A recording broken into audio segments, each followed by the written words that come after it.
Hello everyone. इस video में हम असाइनमेंट प्रॉब्लम का मैक्सिमाइजेशन केस सॉल्व करने वाले हैं। मैक्सिमाइजेशन केस या फिर मैक्सिमाइजेशन प्रॉफिट जिसको हम बोलते हैं वो हम फाइंड आउट करने वाले हैं असाइनमेंट प्रॉब्लम के अंदर।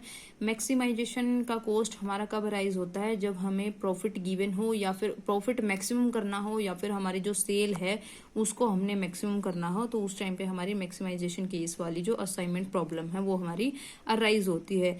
कैसे हम सेल को इंक्रीज कर सकते हैं, प्रॉफिट को इंक्रीज कर सकते हैं? जैसे हम एक एग्जांपल लेते हैं कि हमारे पास क्या है, अलग अलग कुछ एरियाज हैं। जैसे हमारे पास क्या हो गया, दिल्ली हो गया, हरियाणा हो गया, पंजाब हो गया, तीन हमारे पास एरियाज हैं और इन तीन एरियाज के अंदर हमने क्या करना है, अपने सेल्समैन भेजने हैं। तो ये सेल्समैन हम किस एरिया के अंदर कौन से सेल्समैन को भेजें, तो वो हमारा क्या हो गया, असाइनमेंट प्रॉब्लम होगी। तो सेल्समैन को हमने इस तरीके से असाइन करना है, इस तरीके से लोकेशन उनको असाइन करनी है ताकि पर्टिकुलर एरिया के अंदर जो सेल है वो हमारी मैक्सिमम हो सके। तो ऐसे केसेस हमारे आते हैं, ऐसी जो सिचुएशन आती है वो हमारे मैक्सिमाइजेशन के केस रहेंगे। तो मैक्सिमाइजेशन का केस सॉल्व करने के लिए असाइनमेंट प्रॉब्लम के अंदर हमें क्या करना होगा, तो सबसे पहले इसके अंदर देखो हम क्या करेंगे, जो हमारी मैक्सिमाइजेशन की प्रॉब्लम है, ठीक है। अगर हम पर्टिकुलरली बात करें तो असाइनमेंट प्रॉब्लम को या फिर ट्रांसपोर्टेशन प्रॉब्लम को मैक्सिमाइजेशन केस से डायरेक्ट सॉल्व नहीं कर सकते। फर्स्ट हमें क्या करना पड़ेगा, जो हमारी मैक्सिमाइजेशन का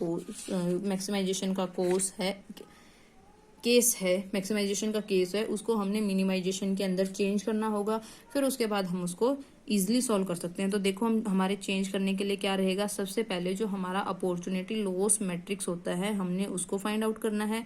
उसके बाद फिर हमारा सेम प्रोसीजर रहेगा जैसे हम प्रीवियस क्वेश्चंस के अंदर करते आ रहे हैं। तो यहाँ पे देखो हमें एक मैट्रिक्स गिवन है, 5 हमारे पास यहाँ पे क्या है, एरियाज हमें गिवन है और 5 हमें हमारे पास क्या है, सेल्समैन है। तो देखो अब इसके अंदर हम क्या करेंगे, जो हमारे पास मैक्सिमम है पूरी मैट्रिक्स के अंदर सबसे मैक्सिमम वैल्यू है उसको हम पिक करेंगे और उसको पिक करके हमने क्या कर देना है, बाकी सारे एलिमेंट्स में से लेस कर देना है। तो लेस करने के बाद जो हमारी न्यू मैट्रिक्स आएगी उसको हम बोलते हैं अपॉर्चुनिटी लॉस मैट्रिक्स, ठीक है। तो यहाँ पे हम देखते हैं कि भी मैक्सिमम हमारे पास क्या है, इस पूरी मैट्रिक्स के अंदर मैक्सिमम हमारे पास यहाँ पे 49 है, ठीक है। 49 दो जगह पे हमारी वैल्यू आ रही है, तो 49 हमारे पास मैक्सिमम है।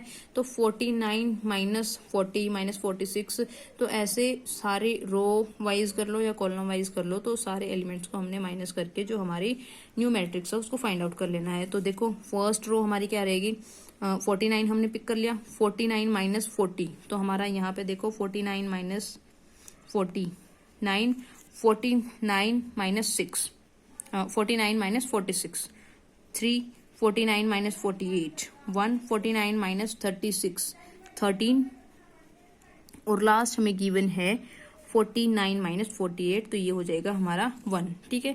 फर्स्ट रो को कर लिया, सिमिलर हम सेकेंड रो को कर लेंगे, 49 माइनस 48 1, 49 माइनस 32 यहाँ पे हो जाएगा हमारा 17, नेक्स्ट आ जाएगा 13, नेक्स्ट हमारे पास 20 और 49 माइनस 44, तो ये हमारे पास क्या रहेगा, हमारे पास 5 आ जाएगा। अब नेक्स्ट के अंदर 49 माइनस 49 0 रहेगा, ठीक है, ये 0 होगा।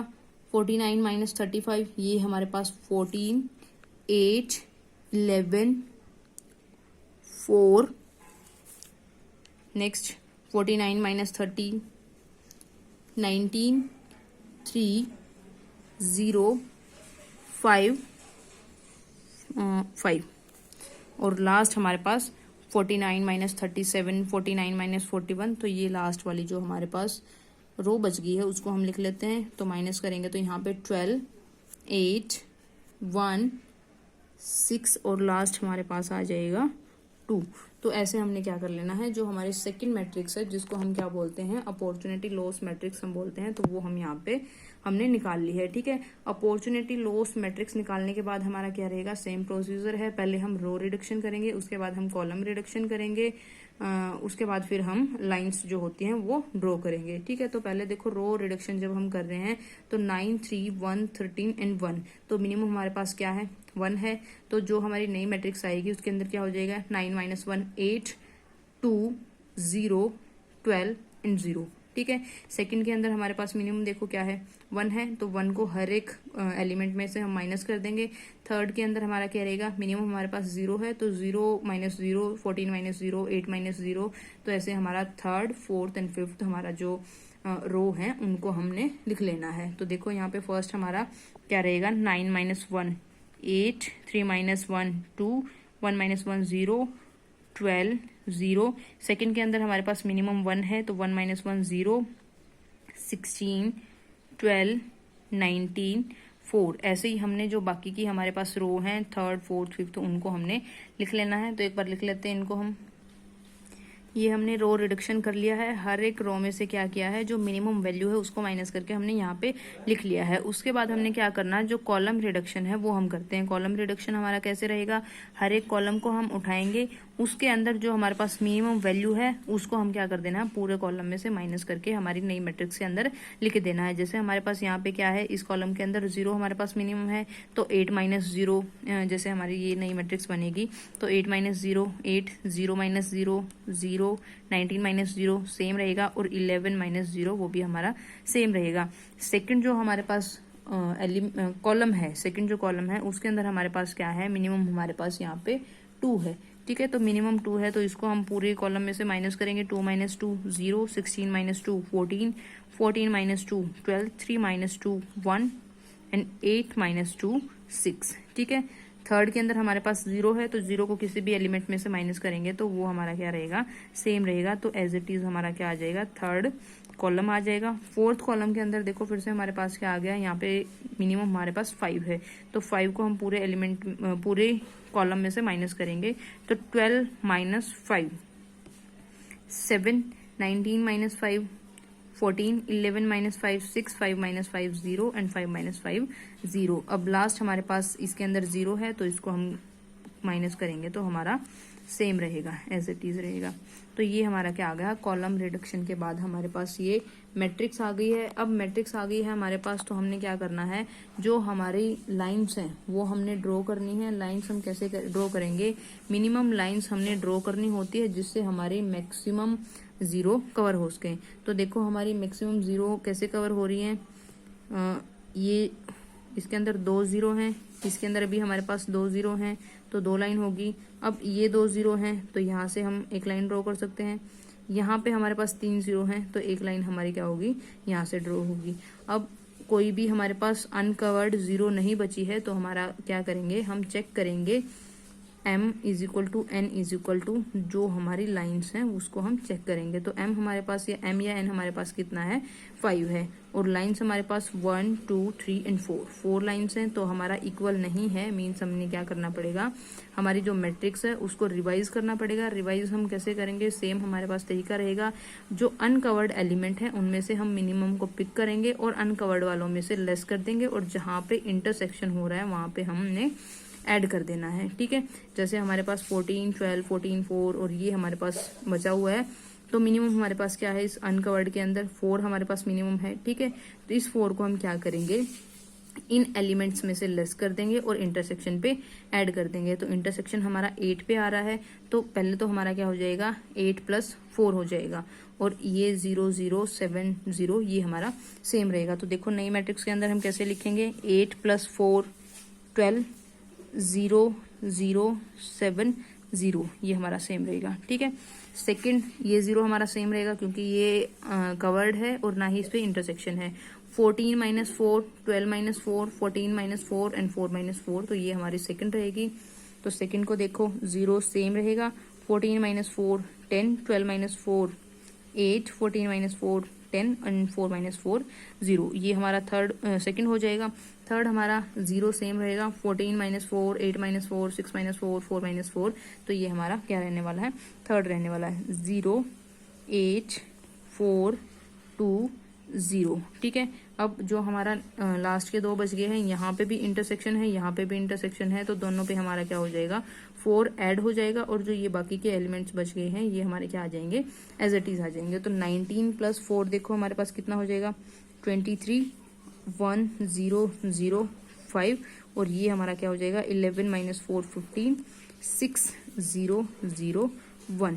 ये हमारी क्या आ गई है, ये हमारी रिवाइज मैट्रिक्स आ गई है। रिवाइज मैट्रिक्स हमारी जब आ जाती है तो फिर से हम क्या करते हैं, हमारी जो लाइंस हैं उनको हम ड्रॉ करते हैं। तो लाइंस को ड्रॉ हम कर लेते हैं। देखो यहाँ पे हमारे पास क्या है, मैक्सिमम 0 हमारी कहाँ आ रही है, यहाँ पे भी हमारे पास 3 0 हैं, यहाँ पे भी हमारे पास 3 0 हैं। तो एक तो लाइन हम यही वाले ड्रॉ कर लेते हैं, एक लाइन हमारी ये ड्रॉ हो जाएगी, 2 लाइन ड्रॉ होगी। उसके बाद देखो हमारे पास यहाँ पे भी 2 0 हैं, तो एक लाइन हम यहाँ से ड्रॉ कर सकते हैं। और हमारे पास क्या है, 2 0 यहाँ पे हैं, 2 0 यहाँ पे हैं। तो इसको हम हॉरिजेंटली भी कर सकते हैं दोनों को, या फिर दोनों को हम वर्टिकली भी कर सकते हैं, कैसे भी कर सकते हैं, दोनों से हमारा सॉल्यूशन सेम रहेगा। तो अब हम चेक करेंगे n मीन्स जो हमारी नंबर ऑफ रो या नंबर ऑफ कॉलम हमारी लाइंस के इक्वल है या नहीं है। तो n हमारे पास 5 था, तो 1 2 3 4 एंड 5 हमारे पास क्या आ रही है, लाइंस आ रही हैं। तो और हर एक रो के अंदर और हर एक कॉलम के अंदर एटलीस्ट एक एक 0 है। तो यहाँ से हम क्या कर सकते हैं, सॉल्यूशन निकाल सकते हैं। तो सॉल्यूशन निकालने के लिए हम देखो पहले क्या करेंगे, जहाँ पे हमारे पास किसी रो के अंदर कॉलम के अंदर जहाँ पे सिंगल हमारे पास 0 है, हमने उसको चेक करना है। तो यहाँ पे हमारे पास 3 हैं, यहाँ पे 2 हैं, यहाँ पे भी 2 हैं, यहाँ पे भी 2 हैं, यहाँ पे भी 2 हैं। ऐसे ही हमारा कॉलम वाइज देखते हैं, कॉलम वाइज यहाँ पे हमारे पास 2 हैं, यहाँ पे हमारे पास 1 है। तो हम ये क्या करेंगे, ये वाला हमने इसको दे देना है, ठीक है। ये वाला जो सेकंड जॉब है वो हम किसको दे रहे हैं, फर्स्ट पर्सन को दे रहे हैं। तो इसकी फर्स्ट पर्सन कोई और जॉब नहीं कर सकता, तो ये क्या हो गया, कट हो गया, ठीक है। इतना हो गया। उसके बाद देखो हमारे पास क्या है, थर्ड है, इसके अंदर भी 2 0 हैं, फोर्थ है उसके अंदर भी 2 0 हैं, और फिफ्थ के अंदर भी हमारे पास 2 0 बच गए हैं। तो हम इससे आगे हम कैसे करेंगे, इसके आगे हमारा क्या रहेगा, हर एक के अंदर हमारे पास 2 2 0 हैं। तो मीन्स क्या है, यहाँ पे हमारे पास मल्टीपल ऑप्टिमम सॉल्यूशन है। मल्टीपल ऑप्टिमम सॉल्यूशन हम अब रेंडमली उठा लेते हैं। हमारी जो ये सेकंड है इसको हम ये वाला दे देते हैं, काम असाइन कर देते हैं फर्स्ट वाला।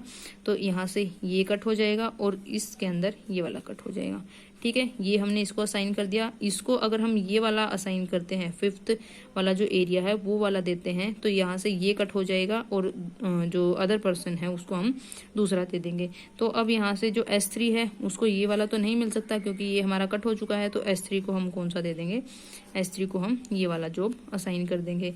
अब मल्टीपल ऑप्टिमम सॉल्यूशन हमारे यहाँ पे कैसे है, फर्स्ट का तो हमने देख लिया, ये वाला रहेगा।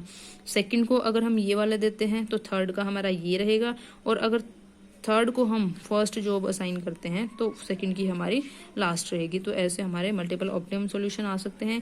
सेम हमारा क्या है, फोर्थ एंड फिफ्थ के अंदर है।